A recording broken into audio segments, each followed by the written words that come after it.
안녕하세요. 스피치 1타 강사 마선생입니다. 정말 오랜만에 반갑습니다. 제가 살면서 뱀을 몇 번 만나본 적은 없지만요, 제가 정말 두려워하는 것 중에 하나가 바로 뱀입니다. 제가 예전 영상에도 담았다시피 롤러코스터 이외에 또 무서워하는 게 하나 있는데 그게 바로 뱀입니다. 지금도 뱀을 이야기하면서 머릿속에 막 뱀의 그림이 막 떠오르면서 정말 소름 끼치도록 뱀이 싫거든요. 제가 살면서 뱀을 마주친 적이 그렇게 많지는 않지만 제일 많이 마주친 적이 바로 군대입니다. 군대에서는요, 주기적으로 진지공사라는 걸 하거든요. 근데 이 진지공사를 하는 것을 살펴보면 보통 산 어귀 그리고 산골짜기에서 하는 경우가 대부분이라 뱀을 굉장히 많이 마주치게 됩니다. 그런데 군대에서 진지공사 전날 당직사관이 병사들에게 전달 내용을 전파하는데, 내일 진지공사하는 장소가요, 뱀이 출몰할 수 있는 위험이 있으니까 모두들 조심하라는 이야기를 하더라고요. 뱀을 죽도록 싫어하는 저로서는 그 전날부터 굉장한 불안감에 휩싸이기 시작했습니다. 뱀이 날 물면 어떡하지? 뱀을 보는 것조차도 굉장히 소름이 돋는데 어떡하지? 등등 별별 생각이 다 들더라고요. 그런데 역시 슬픈 예감은 틀린 적이 없습니다.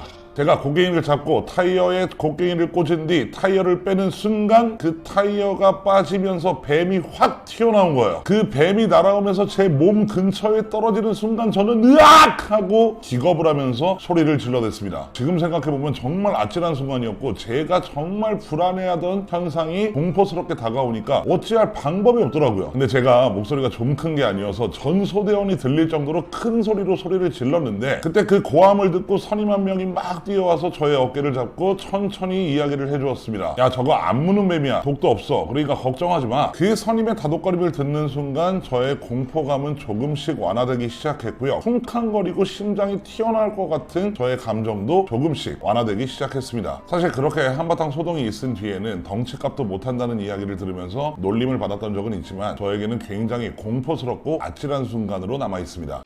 오늘 영상의 시작은 제가 겪었던 뱀에 대한 에피소드로 시작을 해봤는데요. 지금 이 영상을 보고 계시는 여러분도 발표 전에 겪는 불안감 그리고 발표 때 느껴지는 두려움이 제가 뱀을 봤던 상황과 거의 흡사하실 거라는 생각이 듭니다. 그래서 오늘 영상은 불안과 두려움이라는 컨텐츠를 가지고 여러분들이 효과적으로 발표 때 제어할 수 있는 방법 그리고 편안해질 수 있는 방법을 소개를 해드리겠습니다. 지금 바로 영상 시작합니다. 우리가 시든 때도 없이 겪는 이 불안이라는 것은요, 어느 특정한 대상 없이 막연하게 나타나게 되는 불쾌한 정서적 상태를 뜻하는데요. 상황에 대한 안도감이나 확신이 사라진 상태를 불안이라고 이야기할 수 있습니다. 한마디로 내 눈앞에 실제적 위협이 없어도 느껴질 수 있는 감정이고요. 머릿속에 있는 상상과 예측만으로도 나를 괴롭힌다고 볼 수 있습니다. 그런데 우리는 학교를 다니던 사회생활을 하던 너무 익숙해서 잘 느끼지는 못하시겠지만 대인관계는 그 자체로도 우리에게 위험 요소입니다. 사람과 사람이 만나서 대인관계를 하는 것 자체가 위험 요소이기 때문에 일대 다수로 관계를 맺는 듯한 발표, 보고, 회의, PT 등등은 나에게는 더 큰 위험 요소, 불안을 제공해 줄 수밖에 없다는 거죠. 이런 대인관계만으로도 굉장히 위험 요소로 다가오고 있고 불안감을 느끼고 있는 가운데 불특정 다수 앞에서 내가 무슨 이야기를 해야 될 때는 막연하게 생겼던 말하기와 주제에 대한 불안이 눈앞에 보이는 확실한 공포로 전환됩니다. 지금 현재 우리 눈앞에 펼쳐져 있는 발표 상황에서 느껴지는 두려움과 공포의 감정의 핵심은 바로 알 수 없는 이라는 부분입니다. 우리가 발표 상황이 아니라 가족이나 친구들한테 이야기를 할 때 편한 이유는 무엇일까요? 아마도 서로가 잘 알고 있다고 생각하기 때문입니다. 반대로 그 대상에 대해 내가 잘 모르고 있거나 상대방도 나에 대해서 잘 모르고 있는 상황이라면 말하기가 불편한 것은 어찌 보면 당연한 일이겠죠. 처음 해보는 일이나 소개팅, 사람을 만나는 일, 혹은 귀신, 아니면 죽음, 이러한 것들이 두려운 이유도 그것에 대해서 확실하게 잘 알지 못하기 때문입니다. 여러분들의 뇌는요, 난생 처음 보는 청중들을 일종의 적으로 간주하는데요. 그 청중들에 대해서 아무것도 아는 것이 없기 때문에 어느 정도는 이해되는 상황이죠. 적들이 나를 노려보고 있다고 무의식이 판단을 해버리게 되면 여러분께서 의식적으로 괜찮다 다독거려봤자 소용이 없을 겁니다. 아마 더 떨려지고 몸이 얼어붙고 신체 이상 반응이 더 심하게 나타날 수도 있습니다. 그렇기 때문에 발표 상황이 급박하게 닥쳤을 때는 내 무의식을 컨트롤할 수 있는 방법들이 필요한데, 무의식을 컨트롤한다고 해서 엄청나게 대단한 방법이 있는 건 아닙니다. 가장 중요한 것은 평소 때 발표에 대한 관점과 생각을 바꿔보는 것입니다. 내가 지금 가지고 있는 발표에 대한 생각을 논리적으로 설득해야만이 내 무의식을 컨트롤할 수 있습니다. 이런 예시들은요, 스포츠 영화 클리셰에서 흔하게 찾아볼 수 있는데요. 정말 너무 강한 상대야. 무엇을 해도 먹히지 않아. 힘내 바보야. 네가 지금까지 했던 훈련들은 잊지 마. 넌 할 수 있어. 아 그래, 난 열심히 해왔어. 할 수 있어. 이야.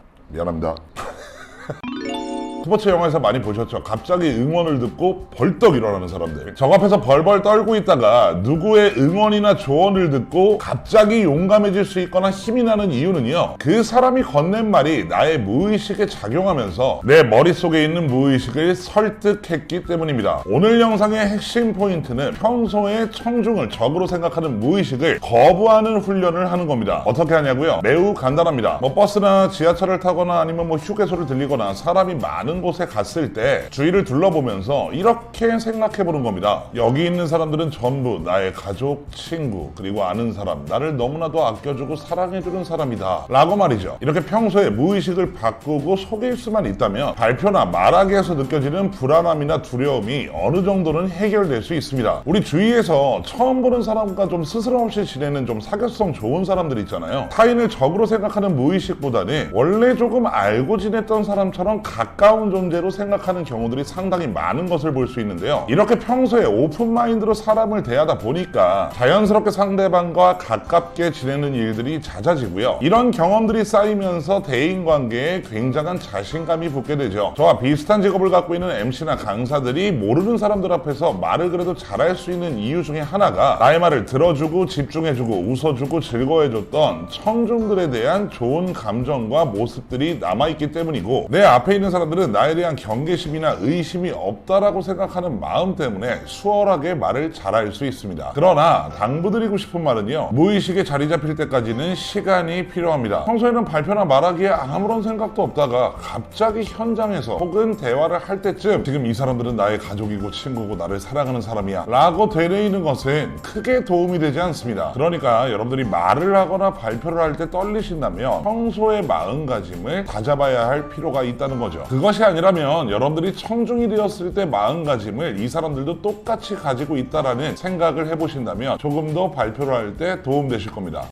그리고 또 하나 신경 써야 될 부분이 있는데요. 발표를 할 때마다 나를 비판적으로 바라보는 나의 생각을 설득하는 겁니다. 긍정적인 마음을 가져라 이런 건 아니니까 안심하시고요. 내가 무언가 익숙하지 않은 일을 하거나 처음 해보는 일을 할 때 여러분들은 불안과 공포를 갖게 된다고 말씀을 드렸죠. 근데 이 불안과 공포를 계속해서 조장하는 애가 바로 여러분들 머릿속에 있는 비판적인 자아입니다. 이런 거 있잖아요. 발표하다 실수하면 죽는다. 정신 차리고 똑바로 해야지. 너 왜 이렇게 정신을 못 차려?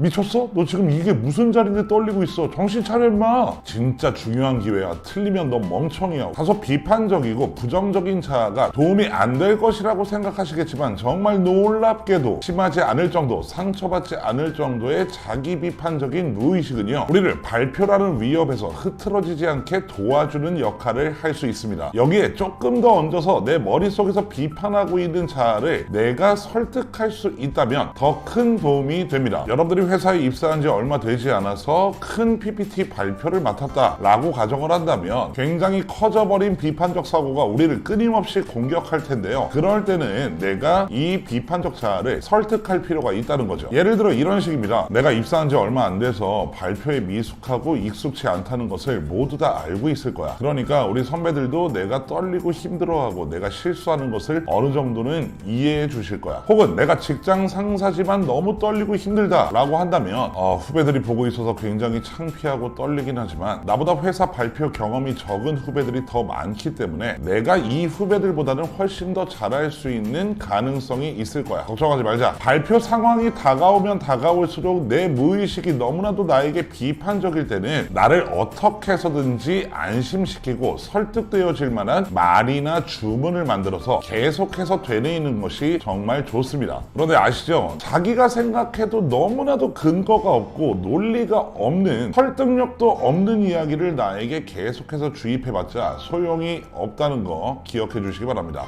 정리해보면 우리는 모르는 사람들 그리고 혹은 많은 사람들 그리고 대인관계 사람을 만나는 것 행위 자체는 본능적으로 모두 위험 요소로 작용합니다. 그리고 우리는 발표에 대한 위험 요소를 느낄 때를 대비해서 대처하고 행동하는 계획을 꼭 세우셔야 하고요. 우리가 발표 상황이 닥쳤을 때 청중을 적으로 인식하는 무의식을 효과적으로 제어할 수 있도록 평소에 마인드 세팅을 제대로 해놓는 것이 중요합니다. 그리고 발표 직전에 스멀스멀 올라오는 자기 비판적 사고가 너무 심해졌을 때 이것을 방어하기 위한 논리적이고 설득적인 문장이나 주문을 함께 준비한다면 여러분들의 발표도 꽃길만 걸을 겁니다. 여러분들이 돈이 없어서 너무 위험한 상태라면 돈을 많이 벌 수 있는 마인드 세팅 혹은 씀씀이를 줄이는 마인드 세팅을 평소에 계속해서 연습을 해주셔야 되고요. 돈을 많이 벌 수 있는 방법과 계획 혹은 씀씀이를 줄일 수 있는 방법과 계획을 철두철미하게 세워놓는 게 좋지 않겠습니까? 발표를 포함한 모든 위협적인 요소들은요, 대비를 평소에 하게 되면 위험 요소가 줄어들고 작아진다는 기본 원리 잊지 않으시길 바라겠습니다. 누구나 자신감 있게 발표를 할 수 있는 그날을 위해 최선을 다하겠습니다. 저는 스피치 1타 강사 마선생이었습니다. 고맙습니다. 감사합니다. 구독자 222명 다시 한번 감사드립니다. 아니 구독자가 200명이 넘어가니까 좀 부담되네요. 도대체 10만 명, 100만 명 넘으시는 분들은 어떤 마음가짐으로 촬영을 하시는지 모르겠습니다. 예, 아무튼 앞으로 열심히 찍겠습니다. 그리고 믿고 구독해주신 분들 좋은 컨텐츠로 보답드리겠습니다. 구독자 222명 다시 한번 감사드립니다. 열심히 할게요.